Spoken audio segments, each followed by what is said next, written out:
자, 이 시간은 이 넷째 날에 있어서 이 부분을 한번 봅시다. 15절에 이렇게 말씀하죠. 또 그 광명이 하늘의 궁창에서 땅에 빛이라 하시고 그대로 되니라. 광명을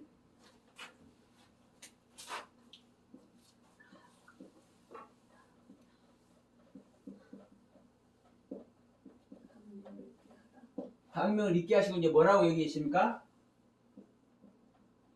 땅에 빛이라.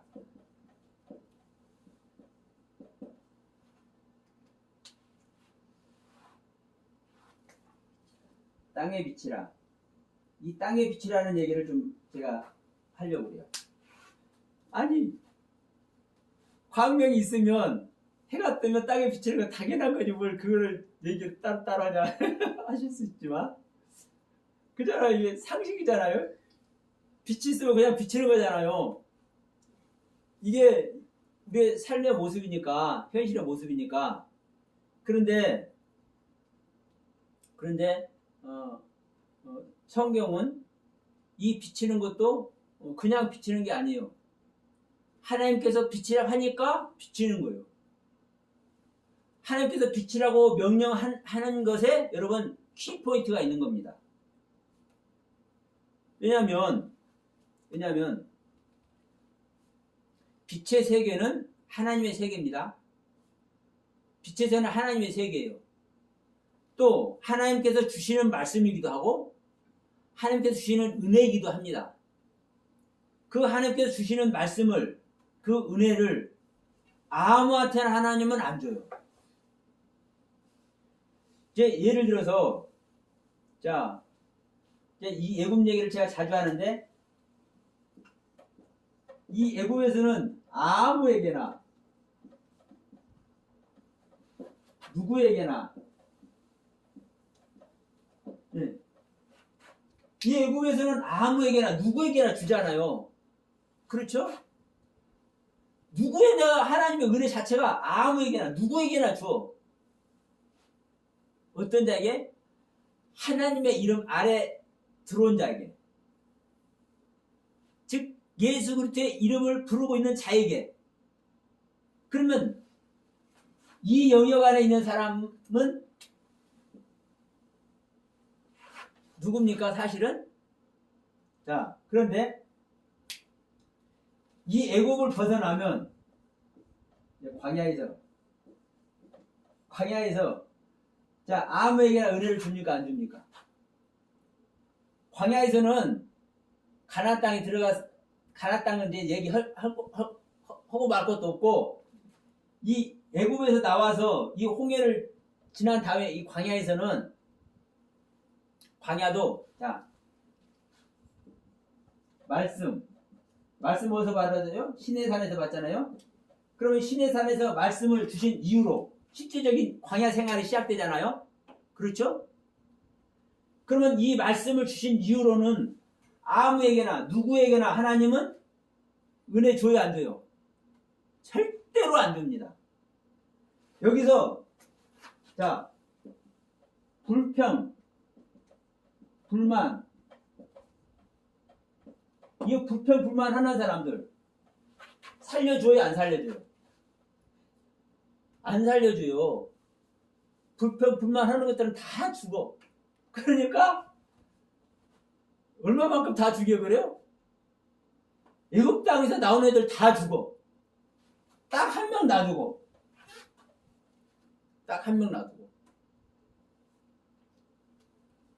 이게 하나님의 가르침이고 아버지의 뜻입니다.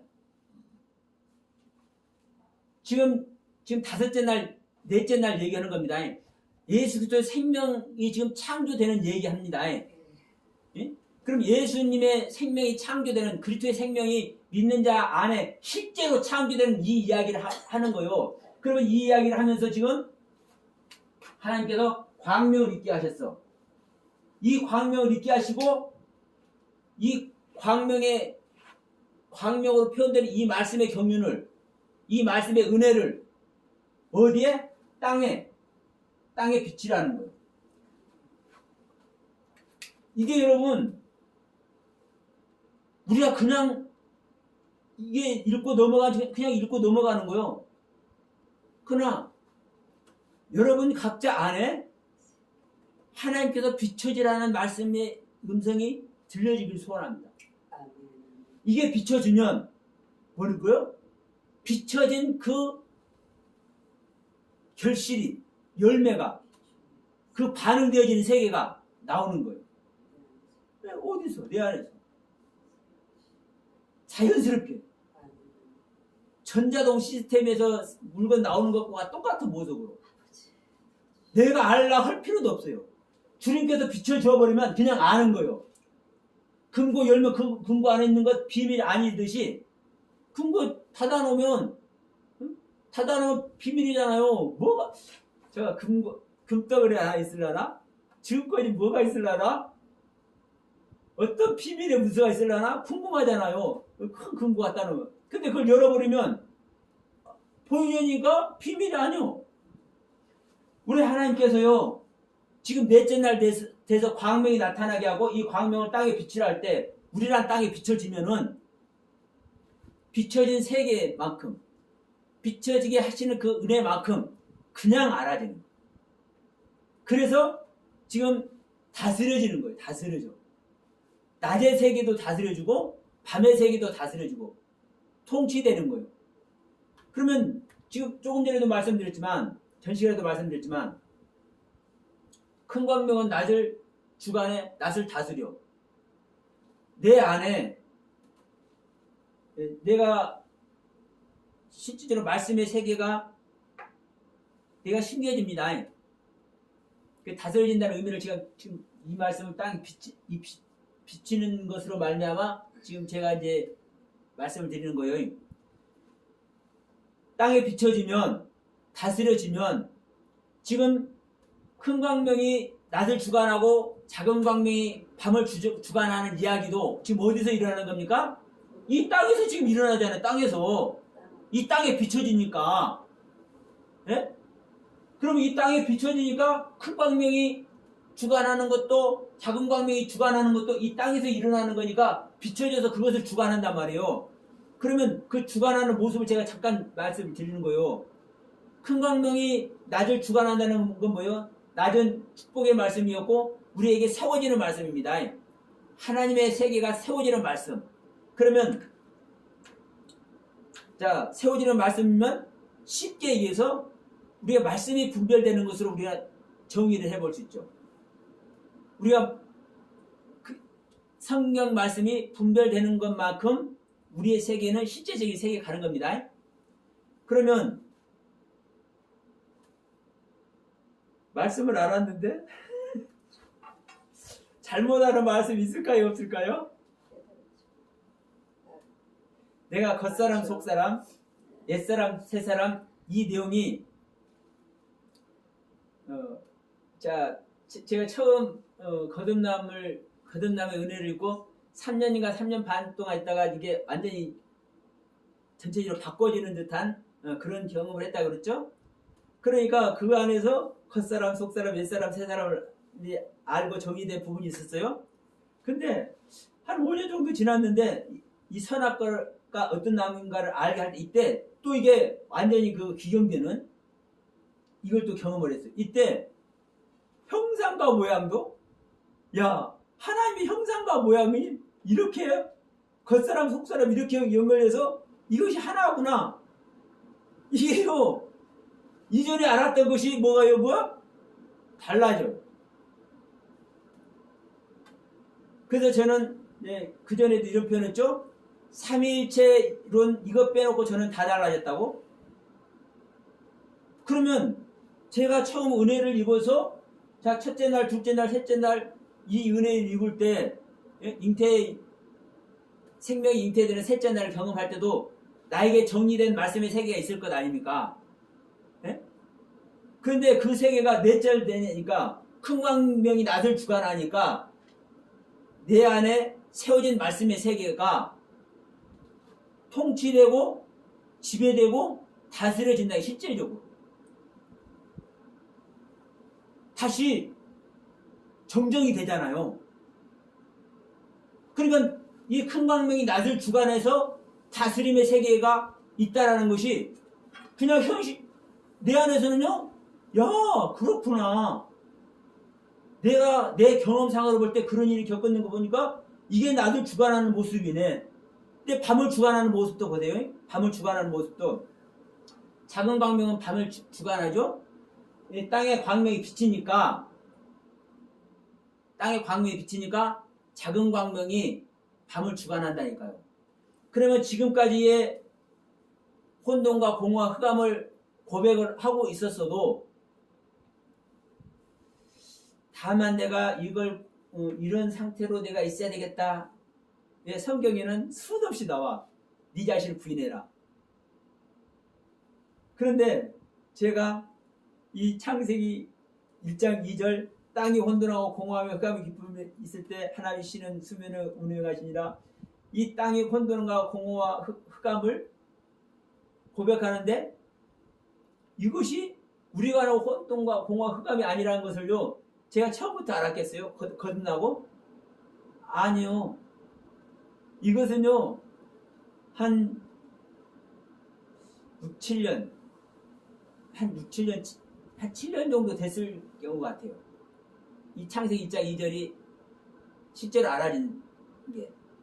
그러면 그 전에까지 내가 혼돈과 공허와 흑암을 고백하고 내 스스로 내 자신을 부인하는 세계에 갔다 할지라도,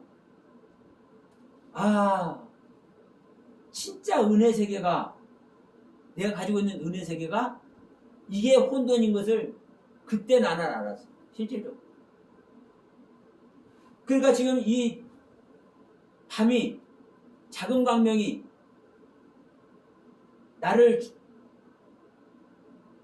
작은 광명이 밤을 주관하죠.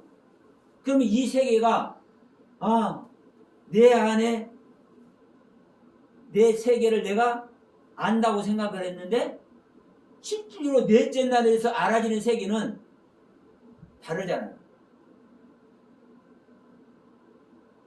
더 확실하게 내 자신을 알게 되고 더 확실하게 그 아는 것으로 말미암아 말씀의 분별도.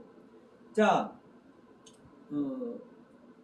그리스도의 생명이 창조되는 이 부분하고 그리스도의 창조되는 부분과 결합해서 내 자신을 부인하는 세계는 사실 또 말씀의 기류가 조금 다릅니다. 같다라고도 할 수 있지만, 그러니까 내 안에 실질적인 광명이 들어오면, 빛의 말씀이 실제로 일하는 시기가 되면 내 땅을, 나란 존재의 땅을, 지금 하나님은 내 땅에 지금 창조를 하고 있으니까 내 땅에 실제로 비치고 그 비치는 것으로 말미암아 낮의 말씀의 세계도, 즉 하나님의 영역의 말씀의 세계도 다시 점검이 되고 내 땅, 내 자신을 부인하는 내 자신의 세계, 흑암의 세계도 다시 점검이 되는 겁니다.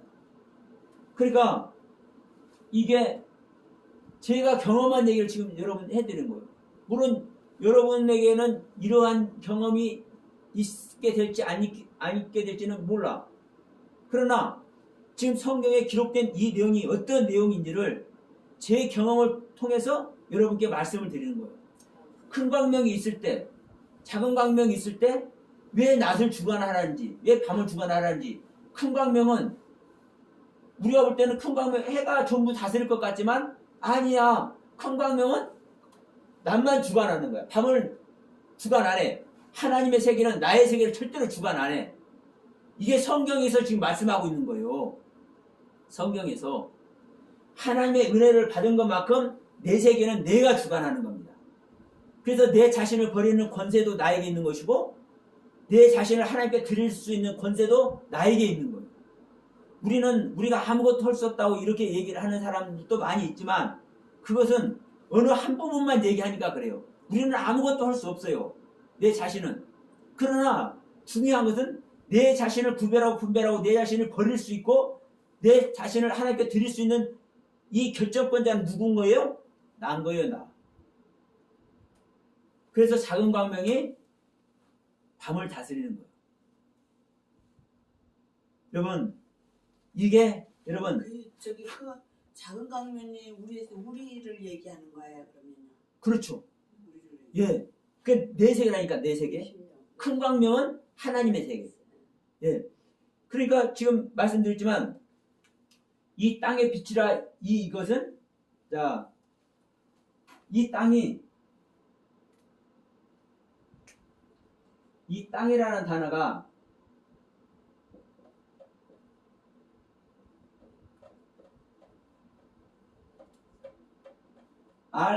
하레치예요. 이 R이라는 단어가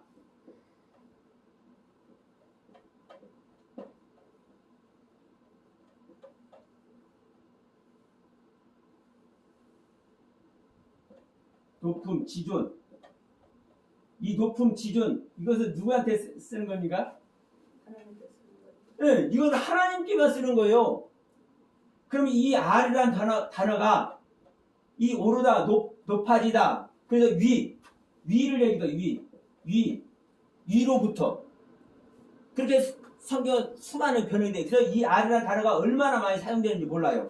그런데 그냥 뭐뭐에 이렇게만 지금 번역이 해놓다 보니까 그냥 그러는 거야. 이 땅의 빛이라 이렇게만 그냥 자연스럽게 생각해버려. 근데 여러분 알하레치라는 것은요, 올려진 그 땅에 올려진 그 땅, 높아진 그 땅, 하나님은 하나님의 말씀을 받을 수 있는 그 땅에 하나님은 그 말씀을 주시지, 하나님께서 하나님의 말씀을 받을 수 없는 존재에게 하나님이 절대로 안 주십니다. 그러니까 이 땅의 빛이라는 것은 그냥 땅의 빛이라는 게 아니에요.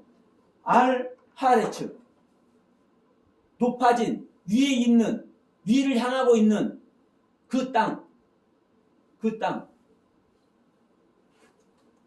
여러분, 이 땅이 되니까 하나님은 여기에 광명을 있게 하신 것이고, 큰 광명과 작은 광명을 통해서 이 땅의 세계를 주관하는 겁니다. 이 땅의 세계가 큰 광명, 작은 광명이잖아요. 그러면 이 큰 광명이든 작은 광명이든 이게 이 땅에 있는 거예요. 땅에. 하나님께서는 이 땅에 지금 창조를 하고 있는 거예요. 큰 광명도 창조, 작은 광명도 창조. 그럼 이 땅이 올려지지 않으면, 높아지지 않으면 하나님은 창조를 해야 안 해요? 안 하는 거예요. 그러니까 일반적으로는 지금 넷째 날 같은 경우는 궁창이 하늘에 큰 광명, 작은 광명 있으나 큰 광명은 우리가 해로 비유되고 작은 광명은 발로 비유가 되고, 그냥 이 자연 현상 속에서 큰 광명은 낮을 주관하고 작은 광명은 밤을 주관하고 그냥 이렇게 설명을 해. 사실이 틀린 말은 아니지만 이 의미를 가지고 하나님은 어떻게 지금 얘기를 하고 있는지 이 부분이 중요한 거예요, 여러분. 지금 여기 큰 광명, 작은 광명 창조하는 것도 어디에 창조하는 거예요? 예? 이 땅에 창조한 거, 이 땅은 지금 자 창세기 1장 2절에 이 혼돈, 공허, 흑암 이것을 고백하고 있는 땅인 거예요. 계속 이 셋째 날에는 이 땅이 물에서 나온 무치기도 하고 이 땅에서 지금 풀과 채소와 과목이 나온 땅이기도 하고, 그럼 이 땅이 지금까지 그렇게 올려져 있기 때문에 하나님을 향해서 자기 자신을 드리고 지금까지 첫째 날부터 셋째 날까지 창조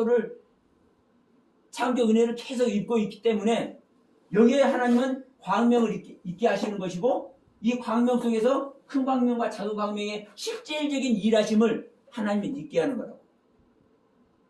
하나님. 그러니까 우리가 이 자연 속에서 하나님께서 해와 달을 만드시고 큰 광명과 작은 광명을 잇겠다. 해와 달을 잇겠다. 일자와 사시와 연한을 잇겠다. 그 안에서 큰 광명도 작은 광명도 그냥 땅에 비치는 것이지, 이러한 차원으로 생각을 해버리면 지금 이러한 의도 속에서 하나님께서 창세기 1장에 창조를 하고 있는 의도를 전혀 접근이 안 되잖아요. 우리 안에 예수 그리스도 생명 창조하는 거예요. 실질적으로. 이 부분 여러분 정말 제가 자꾸 잔소리같이 계속 제가 되뇌이지만 왜? 이것만큼 중요한 것이 없는 거예요. 우리 안에 그리스도의 생명이 임마누엘 하는 것보다 더 중요한 게 뭐가 있어요? 더 중요한 거 아무리 눈물 콧물 짜낼 수 있는 주옥 같은 설교가 아무리 판을 쳐도 그리스도의 생명 임마누엘을 하지 않으면 소용이 없는 거예요. 밖에 성령의 역사로 야 제자들아 천국에 가까이 온다. 요한의 모습 보세요. 기가 막히잖아요. 예수님이 오니까 천국 오니까 야 천국에 가까이 온다. 야 세상 저분이 세상 죄를 다 짊어지고 가실 어린 양이야. 이 세례요한의 그 한마디 한마디 얼마나 기가 막힌 이야기입니까? 왜?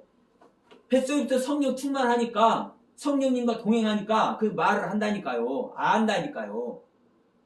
그러니까 이 땅에서도 우리가 신앙생활 하는 사람들도 우리가 성령의 역사하심 알고 다 은혜 안에 있다고 다 얘기하잖아요. 물론 그 안에 있는 거 정말 중요해요.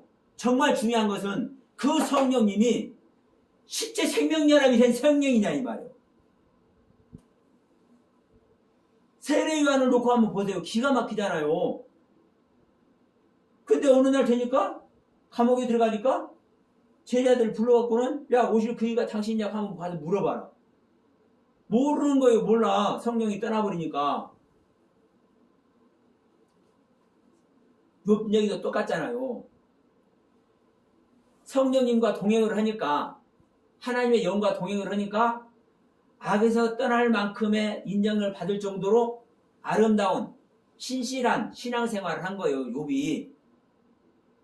그리고 그 욥 자체 고백만을 보더라도 정말 주옥 같잖아요. 그 한마디 한마디가. 그런데 그 욥이 어떤 존재라고 성경은 얘기를 하고 있는 거예요? 여전히 사망의 상태인 것을 성경은 얘기를 하고 있어요.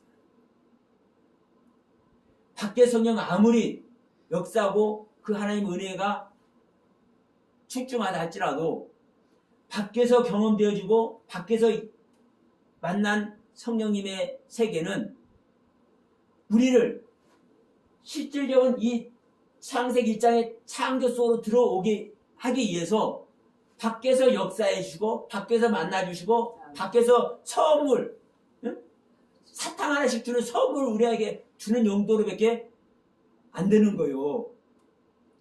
그러나 우리 안에서 이제 창세기 1장의 창조가 실제로 행해지는 그 일하심은 실제적인 생명연합이거든요. 둘째 날에 궁창의 말씀이 분별되는 것이든 셋째 날에 무채에서 땅이 나와서 이 마른 땅에서 세상의 마른 땅에서 풀과 채소와 과목이 나오는 얘기든 넷째 날에 궁창 얘기든 이제 다섯째 날 이 물고기와 새 이야기 한번 들어가 보세요. 기가 막힌 내용이에요. 근데 문제는 제가 전 시간에도 말씀드렸지만 우리가 이해되는 것 안에서 이걸 들어보려고 하면 많이 힘들어요. 중요한 것은 여러분에게 저는 이 말씀을 드리고 싶습니다. 이 동영상 보시는 분들도 마찬가지고 제가 이 시간에 말씀드린 부분을 제가 적어도 이 동영상을 통해서 창세기 1장 1강부터 지금까지 말씀드린 이 부분을 좀 믿어줬으면 좋겠어요. 이해가 안 되더라도. 만약에 이 잘못된 부분이 있으면요. 저 와서요. 뺨을 때리든 쥐어 밟아버리든 알아서들 하세요. 저는 얼마든지 저는 받아낼 수 있어요. 왜? 만약에 제가 잘못 성경을 증거했다면 당연하죠. 어디 하나님의 말씀을 왜곡시켜놓고 무사하기를 바라요? 저는요. 제 목숨이 이태워진다 할지라도 저는 책임질 수 있어요. 하고 싶어. 다만 뭐하면? 그러기 위해서는 저한테 참인 것을 알려줘야죠. 네? 참인 것을 알려줘야 제가 그 참인 것 안에서 제가 승복을 할 것 아닙니까? 그러면 저는 제가 바람 부러진다 할지라도 다리 하나 부러진다 할지라도 참된 말씀 저는 받는 게 저한테는 더 남는다고 생각합니다. 왜? 그게 제가 구원받는 길인데 왜 마다하겠어요? 여러분, 창세기 1장의 창조는 예수 그리스도의 실질적인 생명 창조. 다음 다섯째 날, 이 다섯째 날 생물 이야기를 하면서 명확한 증거를 대드릴 테니까 지금도 여러분 여러 가지 증명이 되어 있지만 다섯째 날의 증명은 차원이 다른 증명이에요. 왜? 실제적인 생명 활동이니까. 이 다섯째 날의 생물을 뭐라고 하는지 이미 눈치채신 분들은 채신 분들도 있을 거예요. 이 동영상 보시는 분들 중에. 왜? 원문 아시는 분들도 그러고 생명계 경륜에 가는 사람들은 알고 눈치채죠. 그러나 기존에 이 창세기를 공부한 사람은 전혀 눈치 못 채. 챌 수도 없어. 여러분, 다시 한번 얘기합니다. 이 광야의 말씀을 우리가 받을 때, 광야의 말씀을 받을 때 우리는 불평 불만하면은 하나님은 절대로 그냥 넘어가지 않습니다. 이게 생명결에 있는 겁니다. 신의 산에서 말씀을 받은 다음부터는 이 말씀에 어긋나면 하나님은 가차 없습니다. 근데 여러분, 우리는 애굽에서 나온 우리는 항상 이 안에 있는 존재인 것을 우리는 알아야 돼요. 그래야 자, 우리가 광야에 가서 죽는 죽음 아래 있어도 내 자신이 그것을 눈치채고 내가 빨리 죽어버리잖아요. 그러면 빨리 내 속에 빨리 생명이 탄생해. 이 광야에서 죽는 얘기도 또 잠깐 이 얘기가 나오네. 광야에서 죽는 얘기도요. 광야에서 빨리 죽은 사람은 새 생명으로 바꿔지면 어떻게 돼요? 성장해서 가나안 들어간다. 그런데 여러분, 가장 억울한 자들이 누군지 알아? 모압 평지에서 죽은 자들. 모압 평지가. 그러면 이 모압 평지는 지금 요단강 건너기 직전이잖아요. 그럼 여기서 죽은 자들은 다시 새 생명으로 태어나가지고 들어갈 수가 없어. 음미하고 이 논리 자체도 그렇다 이 말이요. 그러니까 우리가 내 자신을 내어놓는 것도 1년 지나 2년 지나 3년 지나서 내 자신을 이해가 돼서 버리는 것하고 야, 내가 이해 안 되니까 그냥 나 여기서 죽어버릴래. 여기서 폭삭 죽어버릴래. 다 이해 안 되는데도 이렇게 죽어버린 사람은요. 왜? 우리가 죽는 이유가 그리스도의 생명 얻기 위해서 죽잖아요. 내 생명과 그리스도의 생명이 연합돼야 되는데 이걸 뭔지 모르니까 뭔지 모르는 나의 생명 죽어버리는 얘기가 하는 거잖아요. 그럼 내가 이해를 못한다 할지라도 이 광명이 뭔지 여섯째 날에 창조가 뭔지 모르는데도 불구하고 아이고 나 모르는 생명이니까 죽어볼래. 온전히 자기 자신을 부인하는 사람은 빨리 죽는 거잖아요. 빨리 죽은 자는 광야에서 빨리 죽은 자는요. 그 생명으로 새 생명 태어나잖아요. 그러니까 보세요. 60만 3,550명인가요? 저기 나올 때 그리고 들어갈 때 60만 1,750명인가 30명인가 하여튼 조금 숫자가 부족한 가운데서 나온 숫자보다 조금 부족한 가운데서 가나안 들어가요. 여러분 그 이유가 있는 거예요. 광야에서 다 옛 생명 죽고 새 생명으로 탄생되는 이야기거든요. 그게 결론적으로. 그런데 내 생명이 죽고 새 생명으로 탄생된 그 경륜 안에서 죽으면 그렇게 바꿔지는데 그걸 모르고 죽은 사람들은 새 생명으로 태어나요? 안 태어나요? 안 태어나. 그러니까 가나안 애굽에서 나온 숫자보다 가나안 땅으로 들어가는 숫자가 적은 거예요. 그러니까 우리가 빨리 죽어버리면 빨리 장성되진다니까. 빨리 태어나서. 그걸 말씀드리려고 지금 제가 이 예금자에 잠깐 말씀드린 거예요. 다시 말씀드립니다. 내가 이해가 돼서 내가 알아져서 우리가 그 알아진 것으로 말미암아 우리가 그리스도의 생명의 길을 가면 사실은 금상첨화겠죠. 사실은 금상첨화예요. 예를 들어서 고넬료와 같이 내가 이해되는 것으로 말미암아 구제와 기도가 하나님께 올려드렸잖아요. 근데 어느 날 갑자기 베드로까지 불러가지고 생명 얻는 회개 해버리네. 그러니까 이런 경우 같은 경우는 금상첨화하겠죠. 그러나 우리가 고넬료와 같이 생명 얻는다고 생각지 마십시오. 그럴 가능성도 있지만 이것은 너무나 제가 볼 때 너무나 우리는 이 부분을 알아야 돼. 욥의 상태로라도 우리는 하나님의 생명을 얻으면 정말 다행입니다. 욥과 같은 고난을 통해서라도 우리가 하나님의 생명 속에 들어갈 수 있다면 정말 다행인 거예요. 그러면 분명한 것은 그래. 내가 욥을 보십시오. 욥이 자기가 다 이해할 수 있다고 생각했니까 하나님과 변론하자고 하는 거예요. 자기가 내가 하나님의 세계를 많이 알아도 왜 하나님께 은혜 주셨기 때문에 많이 아는 거예요. 그러나 내가 하나님의 은혜 세계를 하나님께서 사랑을 베풀으셔서 내가 많이 알아도 내가 하나님에서 나는 다 모르는 존재야. 이것을 안다면 자기가 이해 안 된다 할지라도 자기 자신을 부인해버리면 돼. 빨리. 그러면 그 고난의 기간이 짧을 수 있죠.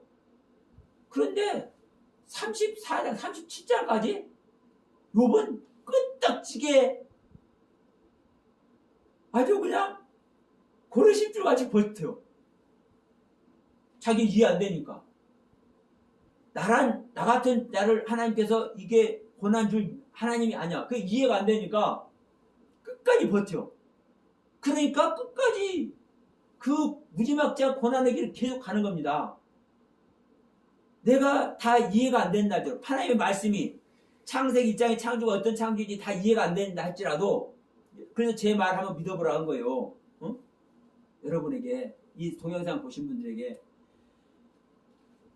내가 창조이게 다 이해가 안 된다 할지라도 한번 믿어보면 그리고 그걸 가지고 주님께 나가서 이 이야기가 무엇인지 주님 나는 알지 못하는데 주님 좀 알려주시면 안 될까요? 그분의 은혜를 구하면 하나님께서 역사하시라 믿습니다. 성령님. 근데 우리는 내가 이해되는 것 가지고 내가 깨달아진 걸 가지고 우리는 가려고 그러면 참 힘듭니다. 오래 걸릴 겁니다. 그러나 이분 보시는 분들도 아시겠지만 우리는 깨달아져야 이해되져야 사실을 가지거든요. 네? 그것도 사실이에요. 우리의 육신을 가지고 있고 우리의 오감으로 그게 확인이 돼야 우리는 가진다니까. 그러나 여러분 제가 이 시간에 잠시 저를 한번 믿어달라는 소리도 했고 이해되지 않지만 우리가 성경에 있는 것을 그대로 한번 가보자는 얘기도 해드렸는데 이런 부분을 왜 듣게 하시는지 이 부분에 대해서도 한번 생각해 보시면서 자 오늘 이 말씀으로 한번 마칠까 합니다. 하나님은 이 창조의 일을 너무너무나 기뻐하시거든요. 네, 이것은 하나님 자신을 세우는 것이고 하나님의 나라를 세우는 것이고요. 네, 하나님의 신부를 얻는 이야기예요. 이 창조 이야기. 하나님께서 하실 일을 빨리 마무리를 지으면 그것이 이제 사랑만 나눌 이게 안식 얘기거든요. 일곱째 날에 안식하는 얘기거든요. 그러면 이 이야기를 창세기 1장의 창조 이야기를 왜 성경 처음에 이렇게 열어놨겠어요? 이만큼 가장 중요한 거예요. 이 이야기가 성경 전체 이야기라 우리는 말은 다 하고 있잖아요. 사실 이야기가 계시록 이야기도 하다. 너무나 명확한 게요. 여러분, 일곱 나팔 이야기나 일곱 인 이야기나 일곱 대전 이야기나 사실 다시 다 이게 창조 이야기. 그게 왜 창조 이야기인지 이해가 안 돼서 그렇지. 계시록 이야기할 때 쉽게 또 시원하게 풀어질 줄 믿습니다. 그래서 자, 오늘 이 넷째 날까지만 했는데 이 부분만 말씀하고 좀 시간이 됐지만 이 부분만 말씀하시고 말씀 드릴게요. 저녁이 되며 아침이 되니 이게 19절 이 넷째 날이라 이 넷째 날만 말씀드릴게요. 이 넷째 날이라는 이 단어의 의미는 자, 정사각형 네모 반듯한 자, 첫째, 둘째, 셋째, 넷째 이 숫자적인 의미도 있지만 이 사라는 의미가 숫자적인 의미도 있지만 이 사라는 히브리어의 이 특수적인 이 단어의 뜻이 뭐라고요? 정사각형을 이야기하고 네모 반듯한 것을 얘기해요. 정사각형을 얘기하고 네모 반듯한 것을 얘기하고. 그러면 여러분 이 계시록에 가서 예루살렘 성이 내려오죠? 이 예루살렘 성이 내려오는데 장과 강과 고가 이렇게 한번 그려볼게요. 이게 정사각형 아니죠. 그런데 하여튼 자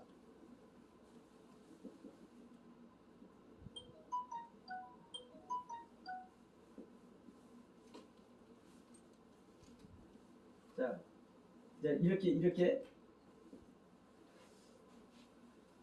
여가 이렇게 하면 안 되지.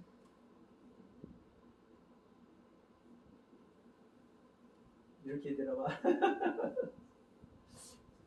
자, 이렇게 해서 이렇게 돼야 되죠. 그러면 이 네모 반듯한 것이 이 밑에만 지금 이 네모 반듯한 거예요, 이게. 예? 근데 이것이 차츰 커지니까 이 네모 반듯한 가로 세로가 이 높이까지 이제 같이 같아지는 것이 지금 이 예루살렘 성 장과 강과 고가 같은 성이 내려오잖아요. 그러면 처음에는 그냥 자, 이 네모 반듯한 이 사각형이었어요. 사각형. 그런데 이것이 자꾸 이제 쌓아지는 거예요. 신앙이 성숙되는 거예요. 신앙이 성숙되면 이제 어디까지 성숙되는 것이냐. 예를 들어서 이것이 10cm다. 이제 10계명 얘기도 하고 11조도 얘기도 하니까 자 10cm다. 그러면 이 높이가 10cm만큼 이렇게 커지면은 높이가 10cm만큼 커지면은 이 어떤 모습이 됩니까? 정육면체가 됩니까? 정육면체. 이 면이 6개가 있는 똑같은 면이 6개가 있는 모습이 돼요. 그러면 이게 이 정육면체는 또 6째 날의 모습이기도 합니다. 이 신학이 완성되는 이야기. 그러면 이 네모 반듯한 것이 성장해서 그러면 지금 네모 반듯한 것은 언제 나오는 거요? 첫째 날, 둘째 날, 셋째 날 안 나오는 거요? 이 넷째 날 아기 예수가 응에 태어나는 것이 네모 반듯한 것이 나타나는 거예요. 이 넷째 날의 모습. 생명이 탄생하는 해산되는 상태. 그러면 이 생명이 셋째 날에 생명이 잉태돼서 이 넷째 날 생명이 탄생되니까 네모 반듯한 이 정사각형만 딱 태어난 거예요. 근데 이것이 이제 성장하면은 어디까지 성장하는 거예요? 가로 세로와 똑같이 높이도 가로가 10cm고 높이가 10cm라 세로가 10cm라면 높이가 10cm 되는 것만큼 성장하는 것이 완성의 성장을 하는 거예요. 그러면 이렇게 됐을 때 이것은 뭐 어떤 모습이 돼요? 정육면체.